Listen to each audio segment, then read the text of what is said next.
Buenas noches, señoras y señores. La constatación habitual de los últimos meses, efectivamente, estamos en directo y es la 1:33 de la mañana.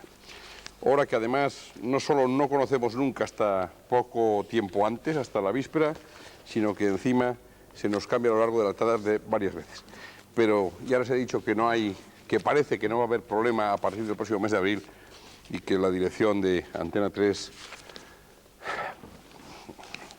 ha prometido que estaremos con ustedes a una hora, digamos, normal por lo menos. Y muchas gracias, por supuesto, a todos aquellos que nos siguen siguiendo, pese a lo de las horas. Será que, en fin, que además quizá no tengan otras alternativas así maravillosas.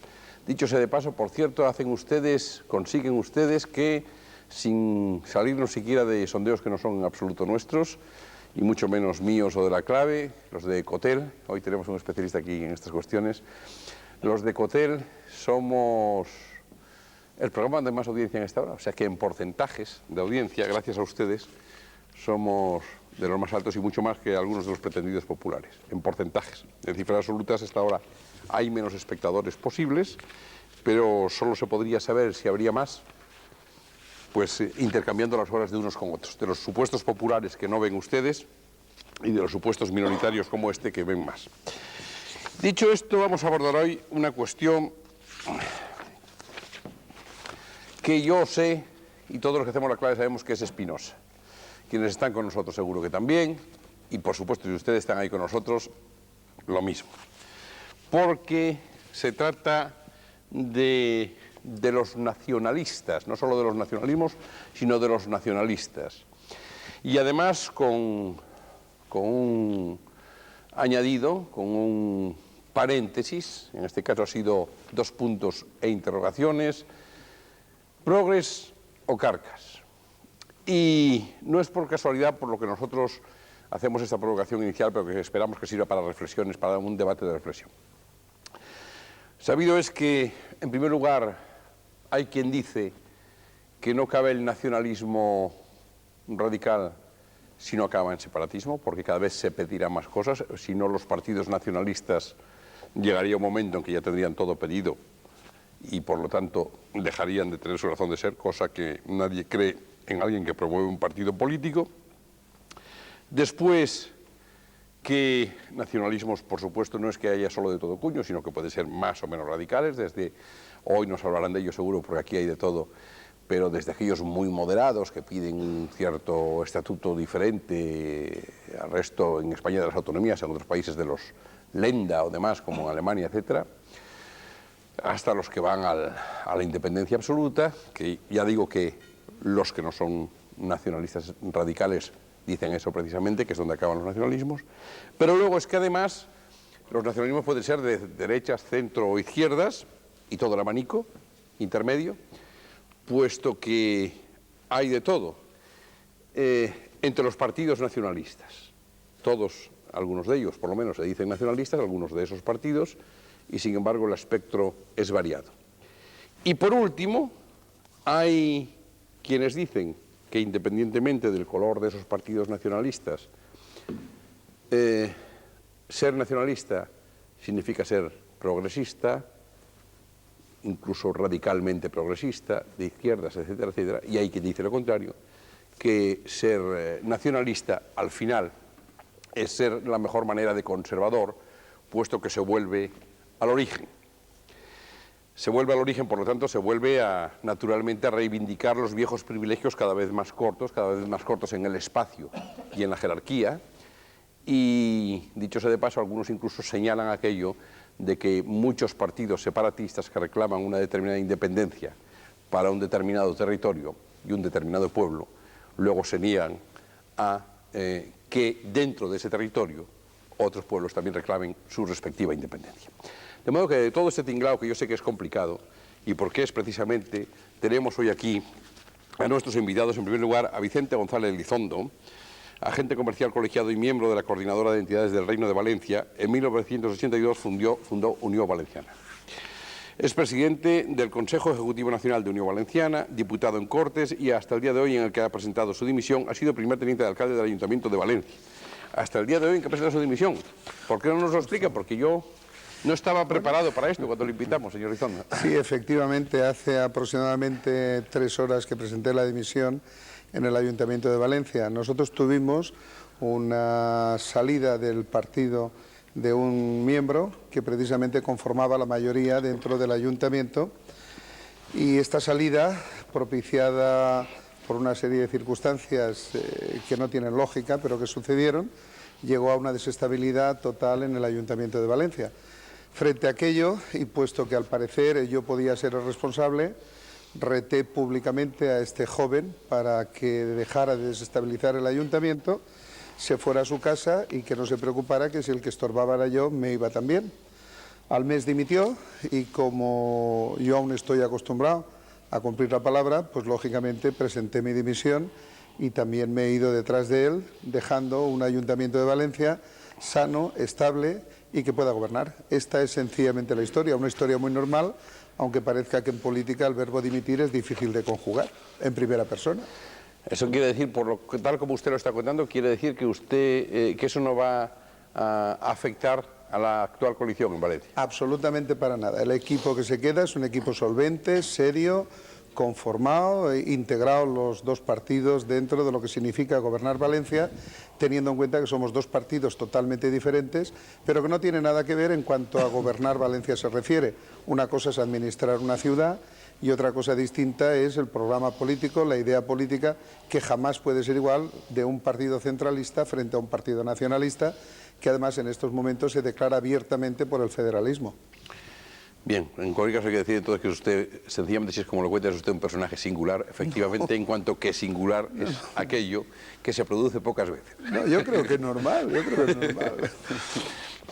O que no se produce más que una, como es el caso. Amando de Miguel es, además de un amigo, es catedrático de Sociología de la Complutense. Ha sido presentado en este programa varias veces porque, como él dice, forma parte casi de lo que nosotros podríamos tener en plantilla, si pudiéramos. No podíamos permitirnos ese lujo, porque la verdad es que de vez en cuando, él ya sabe que nosotros decimos, para todos los programas nos viene bien siempre un sociólogo, para algunos un psicólogo, hay profesiones que se prestan a ello, pero en el caso de Amando es que además se presta, aun en los casos más difíciles y que peor le viene, y cuando nosotros más lo necesitamos.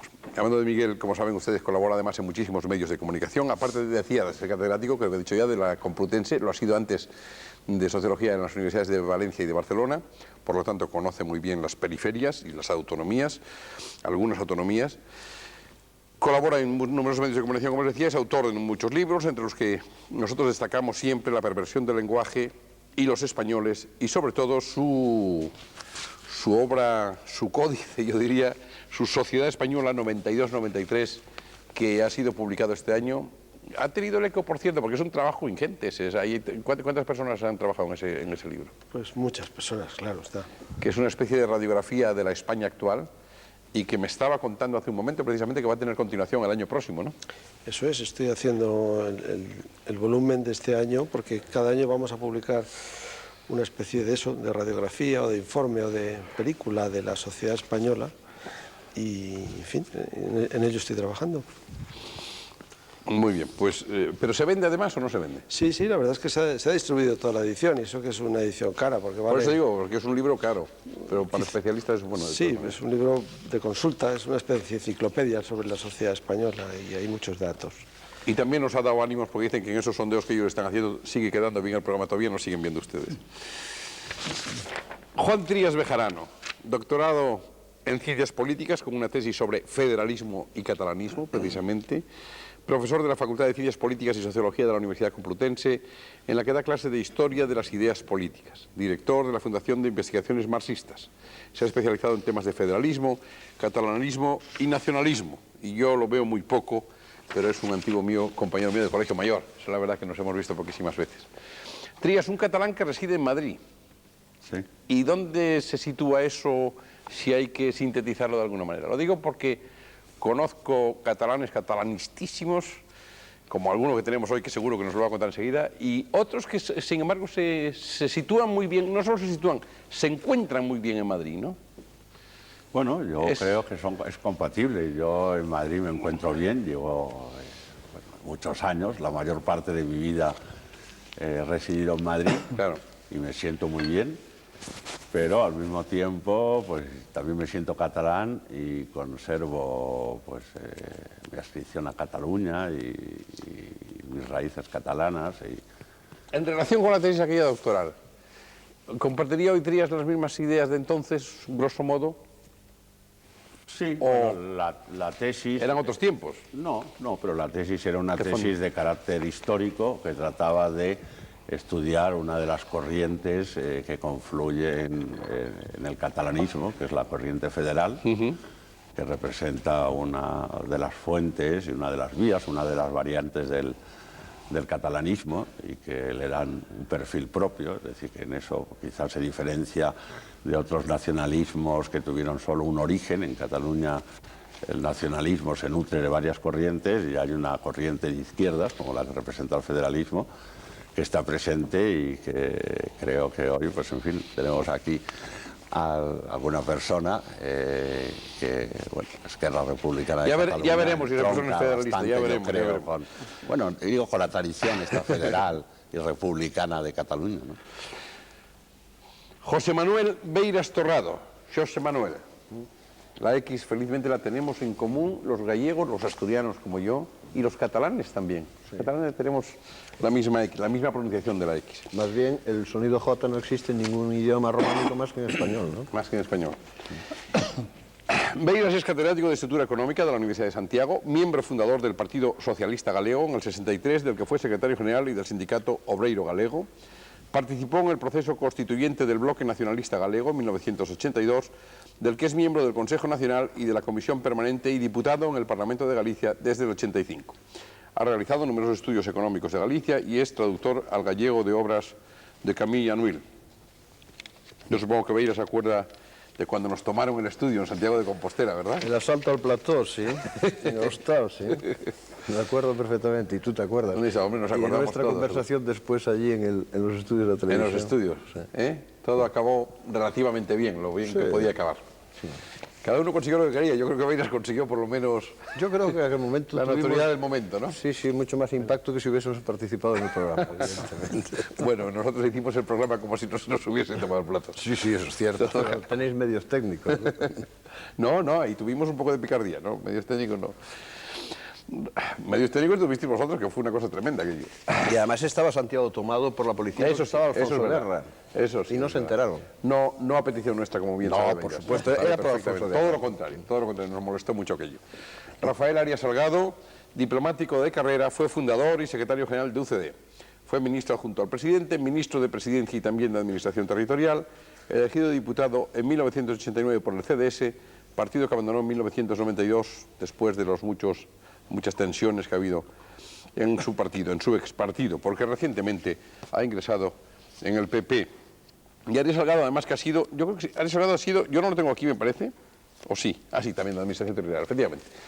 O sea, que tiene, ministro junto a la presidencia, secretario general del partido, fundador, digamos, de la democracia de alguna manera en este país, fundador de este régimen, vamos, no históricamente, y de Administración Territorial. Hoy, vistas las cosas así, con esta perspectiva, con esta ucronía, ¿sigue pensando alguien que participó decisivamente en ello, en esa fundación, que fue bueno la manera de establecer este estado de las autonomías, o se ha dejado un problema pendiente ahí que se resolverá de una manera más drástica? Yo creo que se ha resuelto razonablemente.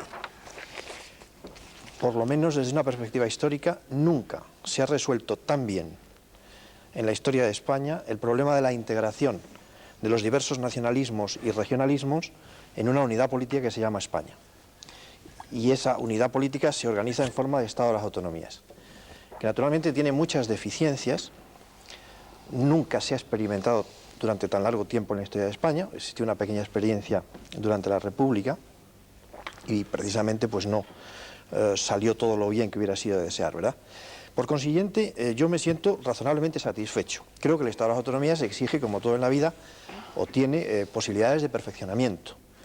Pero en todo caso va a servir para una cosa, que yo creo que se pondrá de relieve después de las próximas elecciones. Y es que está cambiando o va a cambiar la estructura del poder real en España.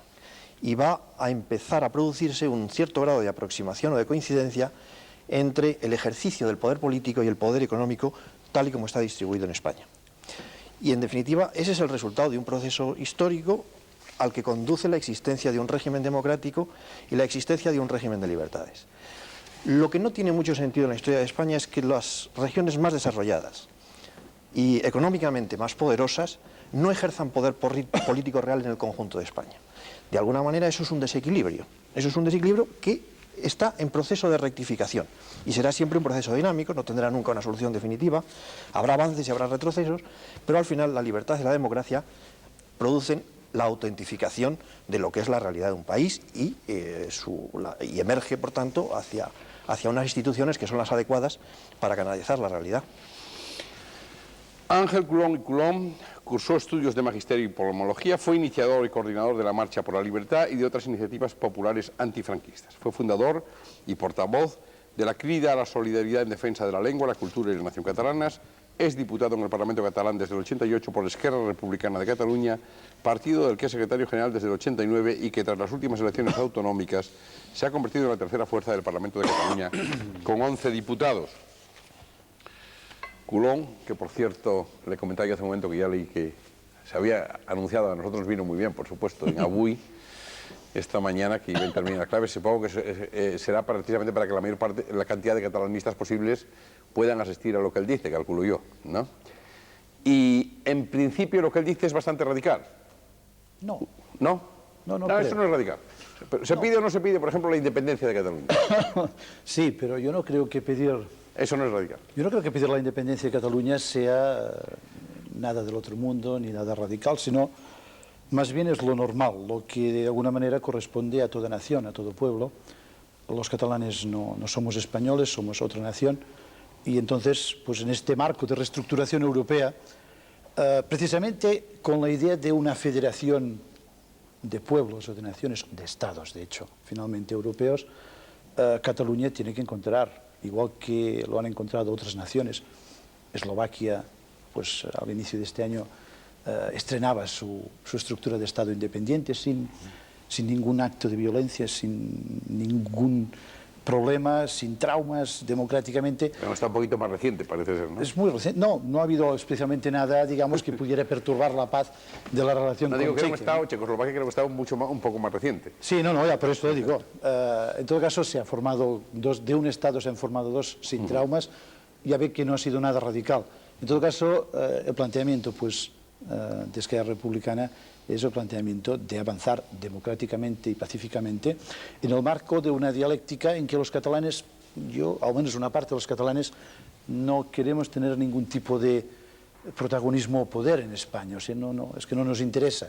Queremos tener nuestro propio protagonismo en nuestro propio país y en el conjunto europeo, siendo buenos vecinos, buenos amigos de los españoles, ¿no? Desde el principio esto, sin ninguna voluntad de contraposición.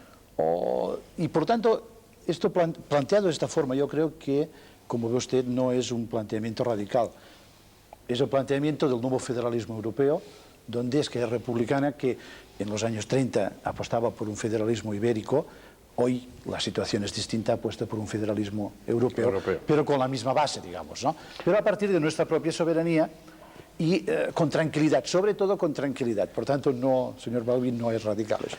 A veces sí que nos colocan esta etiqueta. Ya lo veremos a lo largo del programa. No, además, siempre relativo. Seguro que para los que piensen lo contrario que usted es radicalísimo usted, y para los que le siguen a lo mejor le parece Sí, yo lo decíamos a la hora de la cena, decíamos esto. Vamos a dejarlo para la discusión, porque Vale, lo dejamos estamos en pura para la presentación. Vamos a hacer una pausa y entramos en la discusión. Hasta ahora mismo.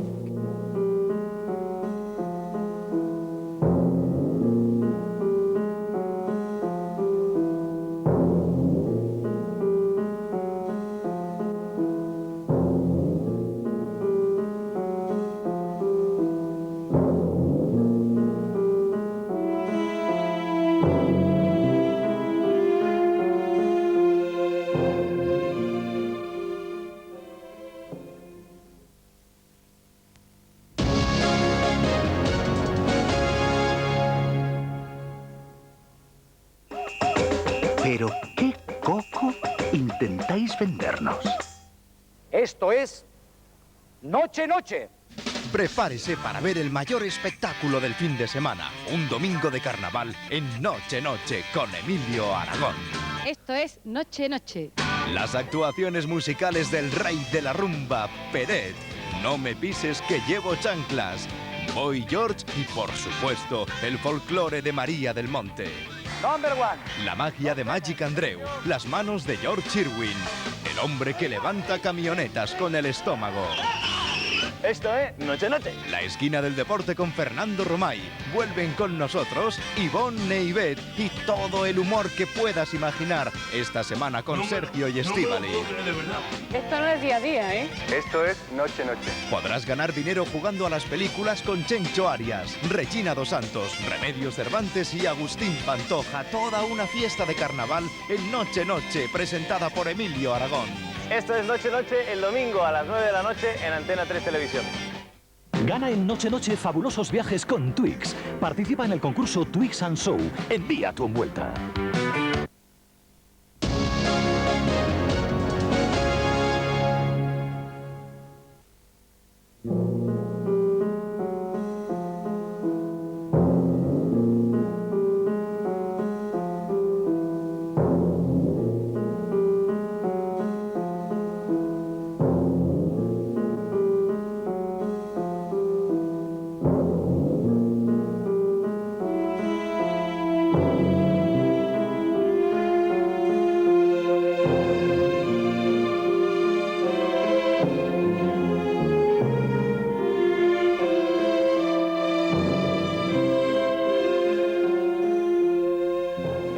Pues muy bien, empezamos con quién. Dos que piden la palabra, tres.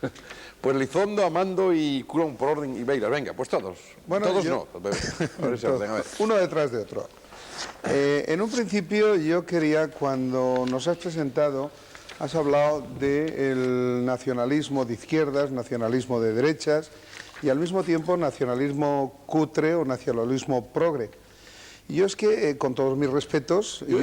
Nosotros hemos puesto no cutre sino carca, aunque carca tiene una palabra que mirando los diferentes diccionarios puede significar cosas diferentes. Pero bueno, en la acepción vulgar de carca, vamos, sí. Pues carca. Yo es que comenzaría diciendo, con todos mis respetos, que yo no creo que exista un nacionalismo de izquierdas y un nacionalismo de derechas, y que naturalmente el nacionalismo, para mí, creo que todos los nacionalismos tienen un solo camino, que naturalmente es el progresista. Naturalmente es el progresista porque buscan aquello mejor para su pueblo, y creo y entiendo que en estos momentos hablar de esas definiciones decimonónicas de derechas y izquierdas están totalmente desfasadas, y mucho más en el programa de un partido nacionalista. Así de sencillo. Por lo tanto, entiendo solo un nacionalismo que además lleva mucho de empírico, lleva mucho de espiritual, porque aquel que no es espiritual no puede ser un nacionalista. Aquel que no cree en su tierra y creer en la tierra, inclusive llegar, ¿por qué no?, hasta hablar con ella, lleva mucho de espíritu dentro de él, no puede ser un nacionalista. Esta es la definición que yo entraría, con todos mis respetos, a discernir. No se va a discutir, pero yo, para ir ya avanzando en lo que va a ser seguro motivo de debate, pero ustedes, por ejemplo, su propio partido, cualquiera de los otros, además de nacionalista, en su caso valenciano, además de nacionalista, tendrá algo más en el programa, solo el nacionalismo. Ustedes además dirán algo sobre el empleo, sobre el seguro, sobre la banca, y ahí es donde entra ya después otras Bueno, cosas, ¿no? sí, se mezclan, pero normalmente los partidos nacionalistas solemos llevar todos los espectros, vamos, yo por lo menos en el mío, hacia un progresismo enorme. Por ejemplo, dentro de nuestro partido está el que los propios sindicatos deben de gestionar el paro. Dentro de nuestro... ¿Pero usted cree que todos los partidos nacionalistas piensan eso? Cada uno en su ámbito. Yo creo que en algunas líneas sí nos tendremos que mover hacia unos parámetros parecidos, porque nuestra máxima es encontrar el bienestar mayor para nuestro pueblo. Y por lo tanto esto es a través de una política progresista que al mismo tiempo también es conservadora. En eso también le tengo que dar la razón, porque queremos conservar aquello que es nuestro, aquello que es propio, nuestra forma de ser, nuestra historia, nuestra cultura. y entonces, lógicamente, también tiene que haber algo de conservadurismo, pero solo en ese aspecto. Vamos a seguir. Yo no voy a intervenir más, ya sí, Amanda. Pero quiero corregirte la biografía esa somera que has dicho de mí, que ha preparado tu servicio de documentación. No, la verdad es que no lo leí, lo salté por alto, o sea que el error es mío. Estaba mirándolo, pero estaba... No, es que hay un dato que tendrías que decir, que yo soy de raza caucásica. Tengo RH negativo, curiosamente. ¿Tienes RH negativo? Pero que nunca lo he aducido esto como mérito. Y como aquí todo el mundo también tiene un lugar de nacimiento o una nación que exhibir, yo quiero decir que yo en esta reunión, ni fuera de ella, yo no soy nacionalista. Y tampoco soy nacionalista español, que quede claro. Por una razón, porque si uno es nacionalista, por definición, tiene que pedir la independencia de su nación. Por eso, efectivamente, estoy con Coulomb, que es que cae, va de suyo, digámoslo, con este galicismo, porque si uno es nacionalista, tiene que pedir la independencia. Como mi nación, que es España, ya es independiente, por eso yo no me siento nacionalista. Y eso lleva a una consecuencia, que el nacionalismo, por definición, cuando tiene éxito, desaparece. Y convendría que los nacionalistas nos dijeran, cuando sean sus naciones respectivas independientes, qué van a ser, qué ideas van a tener, porque el nacionalismo es una situación, digamos, momentánea, hasta que se consigue la independencia, ¿no? Por otro lado, tú aludías a ello, me parece, esto de las independencias y los nacionalismos es como las muñecas rusas, que una vez que consigues la independencia, te transformas en el poder central y surgen, como unas muñequitas más pequeñas, los que quieren la independencia de esas unidades más pequeñas, así hasta el infinito. Es decir, que la realidad normal de las naciones europeas y de los estados europeos es que haya nacionalismos y que los siga habiendo por los siglos de los siglos. Quiero decir que yo no estoy en contra de que haya nacionalismos, como sociólogo sería una barbaridad que me opusiera a ello, porque es parte de la realidad. No concibo España sin los nacionalismos, y no concibo España sin que los catalanes, o una buena parte de los catalanes, quieran ser independientes. Lo malo es que otra buena parte de los catalanes no quieren ser independientes, y esa es la historia, y eso es lo que le da gracia a todo este asunto, ¿no? Sí, Javier. Igual. No hay tiempo para todo, es un programa largo. Un poco. Tú nunca pedías 3 palabras y luego me irás. Bien, de acuerdo. Bien, un poco en esta línea, yo me gusta oír de Armando de Miguel que España ya tiene, como es obvio, su estructura de Estado es independiente, por lo tanto él no es nacionalista. Efectivamente, cuando Cataluña, y yo confío que sí, un día haya una mayoría para poder tener nuestra normalidad, o sea, nuestra independencia, pues no seré ni seremos nacionalistas tampoco. Eso es. Efectivamente. Se es nacionalista cuando tu país, cuando tu nación, pues tiene una estructura, digamos, anómala. Hoy, por ejemplo, Cataluña es el país, digamos, la anormalidad institucional o la anomalía institucional mayor de Europa en cuanto a nación que no tiene estructura propia de Estado. En un momento que pueda tener estructura propia de Estado, pues bueno, no tiene sentido ser nacionalista o ser independentista en nuestro país. El debate se plantea sobre si Progres o Carcas. Yo no concibo, en nuestro caso, en mi caso, en todo caso, un nacionalismo o nuestro nacionalismo que no sea progresista, que no sea de izquierdas. En este caso, digamos, el planteamiento de nuestra organización es un planteamiento claramente progresista, claramente de izquierdas, con planteamientos que cuando gobernamos en la democracia republicana, Esquerra Republicana Cataluña, pues los llevó a la práctica.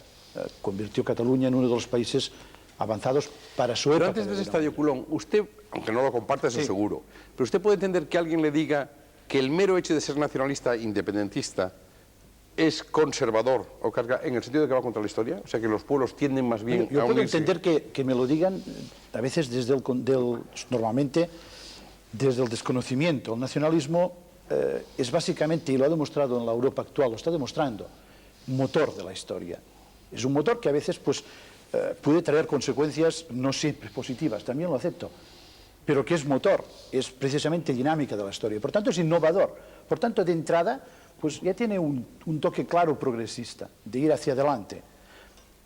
Después depende de las connotaciones ideológicas que hay detrás de las organizaciones que plantean determinada posición nacional.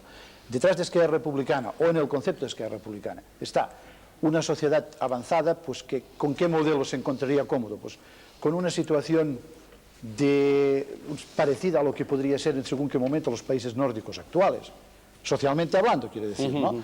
Un planteamiento en que, por ejemplo, a nivel social, bueno, hubiera un mayor acercamiento entre las distintas capas de esta sociedad, donde los derechos humanos se plantearan como elemento base de la convivencia y permanente de la convivencia. Yo he dicho siempre que, como independentista catalán, mi máxima es el respeto absoluto de los derechos humanos, y lo pongo incluso como bandera, incluso yo diría prioritaria al propio nacionalismo, ¿no? O sea, en el momento en que hay la conculcación de un derecho de una persona, ya no vale, ya no me valdría.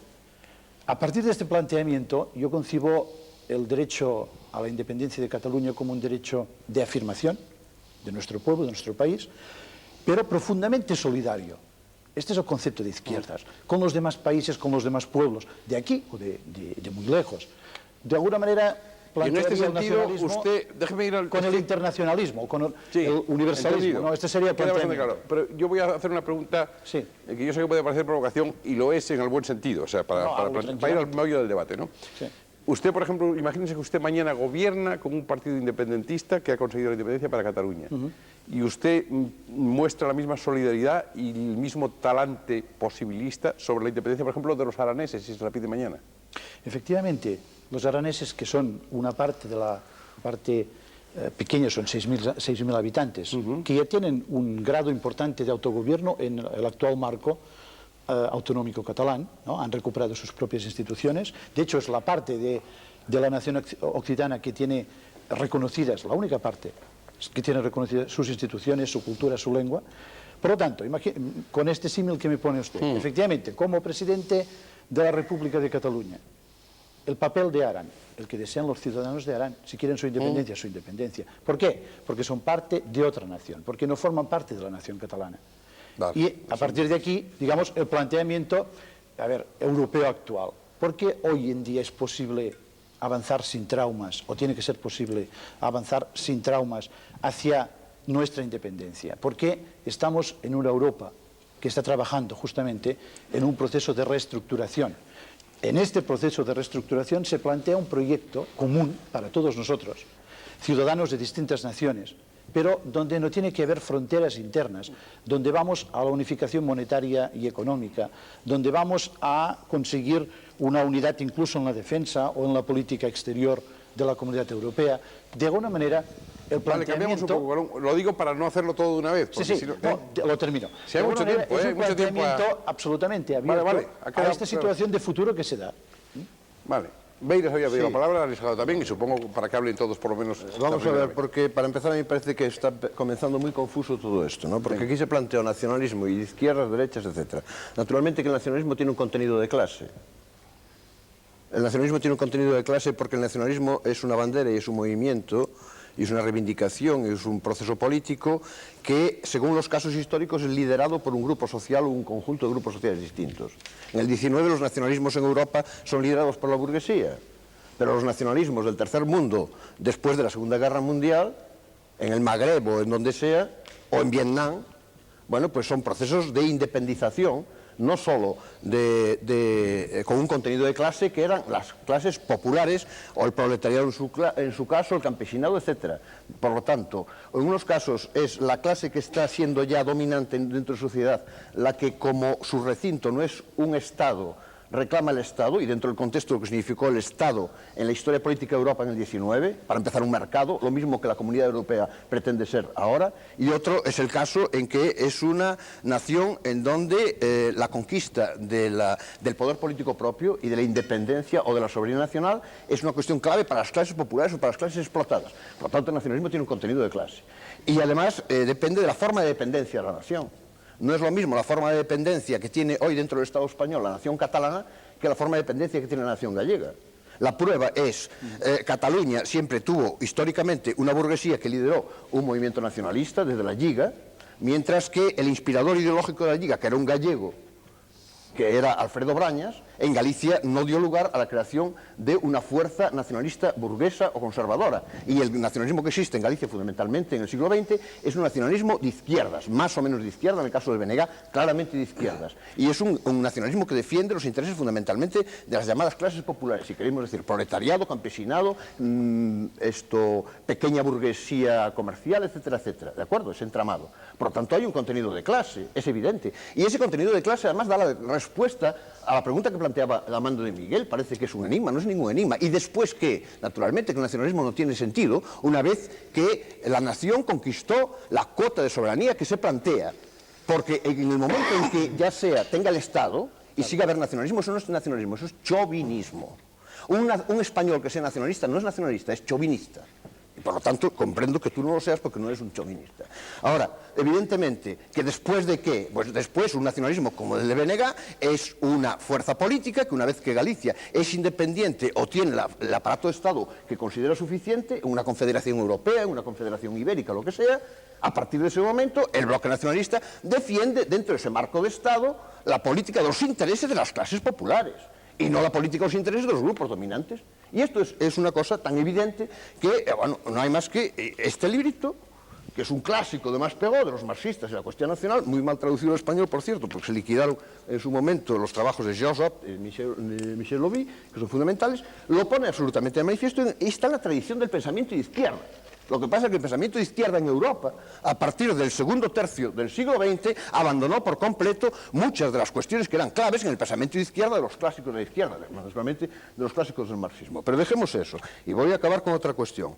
Nación y Estado, claro, es que una cosa es la nación y otra cosa es el Estado. Lo que ocurre es que en los ciudadanos de la nación que tienen un Estado propio de esa nación, o que son la nación hegemónica dentro de un Estado plurinacional, tienen la idea de identificar nación con Estado. Cuando en la Constitución española se dice que la única nación es la española, es un disparate y una aberración desde el punto de vista de la ciencia política, sociopolítica, etcétera, que digan que no se admite más que un Estado español y que no se admitirá en esa Constitución que Cataluña tenga Estado propio y Galicia tenga Estado propio, porque no se puede afirmar que la única nación es española porque es una falsedad desde todos los puntos de vista y por lo tanto es una prueba de analfabetismo. Bueno, con intereses, claro. ¿Cuáles son los intereses? De los grupos dominantes que constituyeron la alianza de clases que construyó el Estado español contemporáneo desde la primera restauración y estamos en la segunda, en 100 años.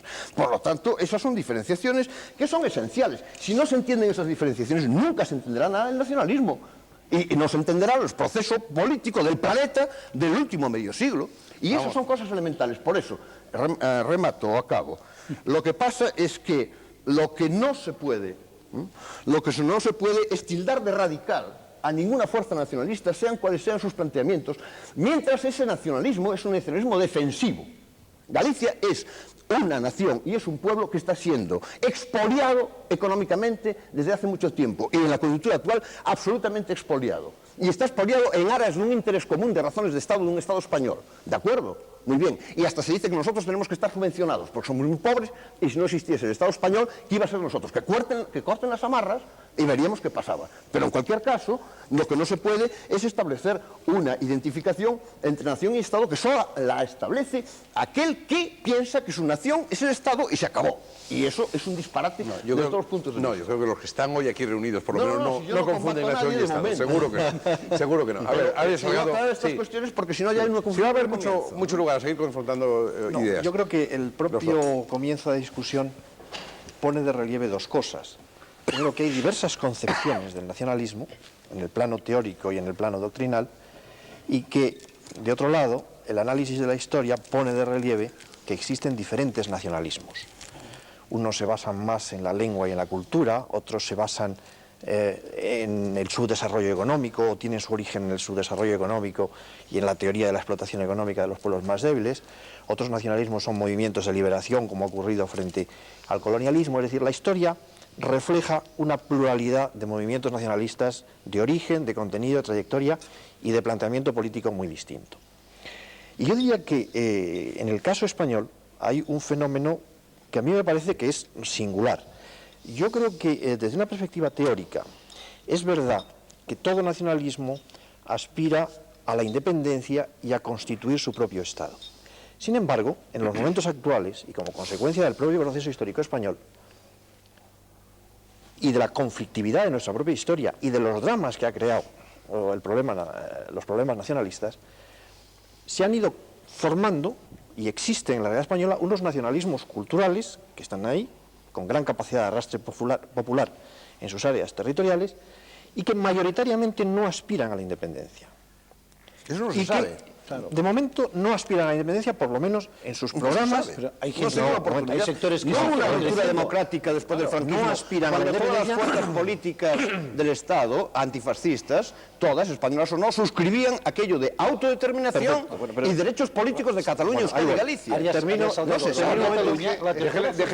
acabar el razonamiento, que va a haber tiempo a responder a todo, no se preocupen, va a haber tiempo. Lo que quiero decir es que, por la propia experiencia histórica española, que tiene como acontecimiento reciente una guerra civil a la cual no es ajeno el fenómeno de las divisiones territoriales y de los nacionalismos, en cierto modo, históricamente. Sí, Calvo Sotelo. Es uno de los elementos que provoca, no vamos a negar, la historia es uno de los elementos que provoca una disgregación. Lo que provoca es el nazismo. De la sociedad española, y al final es uno de los múltiples conflictos que confluyen y concluyen. Eso es lo que les interesa a los españoles hoy de ir comentando. No es verdad esto. Entonces la cuestión es el alzamiento fascista o nazi del general Franco. También las intervenciones, pero si no acaban los razonamientos van a poder discutir muy poco. A ver, un momento, Pulón, que hay tiempo. El fenómeno de la guerra civil española es bueno, pero antes él ha dejado hablar a los demás. Que acabe... El fenómeno de la guerra civil española es un fenómeno extraordinariamente... Sí, tertulia, pero no todos al tiempo. Es un fenómeno extraordinariamente complejo, porque es la culminación también, o es el cierre de un determinado tipo de proceso histórico. Pero en fin, eso son interpretaciones de la historia. Lo que yo querría referirme es a nuestra situación actual, de que existen unos nacionalismos reales, con capacidad de arrastre popular, incluso mayoritarios en sus ámbitos territoriales, que además gobiernan en sus comunidades autónomas como consecuencia del Estado de las autonomías, y que no tienen hoy planteado como objetivo político explícito, no tienen planteado el acceso a la independencia. Y de esto existen muchas explicaciones. Una es pragmatismo político, es utópico aspirar a la independencia, no tiene ninguna viabilidad. Otra razón puede ser el análisis pragmático de la realidad, y aquí es donde yo quiero entroncar con el tema europeo. Los nacionalismos culturales españoles, algunas partes minoritarias, todavía hoy, por lo menos electoralmente, y que aspiran a la independencia, piensan que, también lo ha dicho Arzayus recientemente, prefieren ser una comunidad autónoma de la Comunidad Europea que una comunidad autónoma del Estado español inserto en la Comunidad Europea. Bien. Yo no. Es una posición. Nosotros no, ¿eh? No, ya lo sé, pero eso es una posición. Tampoco, bueno. Eso es una posición. Pero quiero decir que hay un error de enfoque. Un amo a otro amo. Sí, hay un error de enfoque, a mi juicio, porque la Comunidad Europea, desde su origen y en toda su evolución, es fundamentalmente una unión de Estados y una asociación de Estados. Frecuentemente se habla de la crisis del Estado y del Estado-nación, que en cierto modo es real esa crisis. Claro. Pero sin embargo, si se analiza la historia, no hay forma de organización de la convivencia que se haya adaptado mejor a todas las transformaciones que ha sufrido el mundo que la forma de convivencia que nosotros llamamos Estado. Y cuando se pone en marcha el proceso de superación teórico en fórmulas supranacionales del Estado, al final asume en Europa la forma de asociación o de unión de Estados. Y esa evolución no se la va a saltar nadie en Europa. La Comunidad Europea es, a mi juicio, va a seguir siendo, sin solución de continuidad, una asociación de Estados. Y por tanto, se accederá a la Comunidad Europea. Se le impone mano militar. Y se estará en la Comunidad Europea en función de la pertenencia a un Estado. ¿Y la Unión Soviética? Yo tampoco coincido. ¿Y la Unión Soviética? Porque tampoco coincido con el hecho de que se afirma que una vez conseguido un Estado independiente se termina el nacionalismo. Realmente el problema de organización de la Comunidad Europea es que, como la historia de Europa es muy larga, pues confluyen sobre la comunidad nacionalismos muy poderosos. Son los nacionalismos que realmente han hecho la historia en gran parte de este planeta. Francia, Inglaterra, España, Alemania, no son nacionalismos. Son nacionalismos, no, y están en un proceso de confluencia de imperialismo. Están en un proceso de confluencia sin querer perder su identidad. Por eso necesitan como forma de organización el Estado, porque la única manera de conservar la identidad de esos viejos pueblos y viejos estados es justamente que la organización institucional de la Comunidad Europea se va a realizar y se va a seguir realizando como una unión de estados y como una asociación de estados, que tendrá técnicas federales en algunos aspectos y en otras no tendrá nada que ver con la organización federal. Vamos a ver, Ven ustedes como no tenía que tirar de la lengua nada, yo sabía que hoy iba a tener que mandar a callar. Pero no, está bien que haya intervenciones, pero si hay apostillas todo el tiempo, no hay manera de que acaben los demás. Si a ustedes les apostillan después ya verán cómo les molesta, ¿eh? O sea que Trías no ha podido hablar todavía. Vamos a dejar. Yo quería volver sobre la cuestión que se ha planteado al principio sobre si es posible hablar de nacionalismos de derechas, de izquierda. Yo creo que sí. Y quizá por algo que no se ha dicho aquí, porque la definición de un nacionalismo de derechas o de izquierdas no solo es por la política que haga o por las clases que lo apoyen, sino también por el tipo de proyecto nacional que encarna, ¿no? Claro, el proyecto nacional, ¿no? Entonces, ¿cómo una nación o cómo un nacionalismo construye su propia identidad? Y allí hay cuestiones bueno, que hoy están de mucha actualidad. Basa, por ejemplo, a la hora de definir la condición de ciudadano. No es lo mismo decir que son ciudadanos de Cataluña los que viven y trabajan en Cataluña, como dice Esquerra Republicana de Cataluña, o como parece que están diciendo, pues en fin, algunos de estos movimientos nacionalistas en el este, la pureza étnica. Solo son nacionales, ¿no?, los que pertenecen a una determinada etnia, ¿no? Es decir, que ahí se ve muy claramente que en el propio proyecto nacional, según se base en valores étnicos o en valores de carácter, pero bueno, hay diferencias en eso. Hay nacionalismos que insisten en valores étnicos, mientras que hay nacionalismos que insisten en valores que podríamos llamar de carácter más universal, ¿no? Y eso me parece que marca una diferencia muy clara. Cuando hay un problema de etnias, Trías, si hay un problema de etnias, es lógico que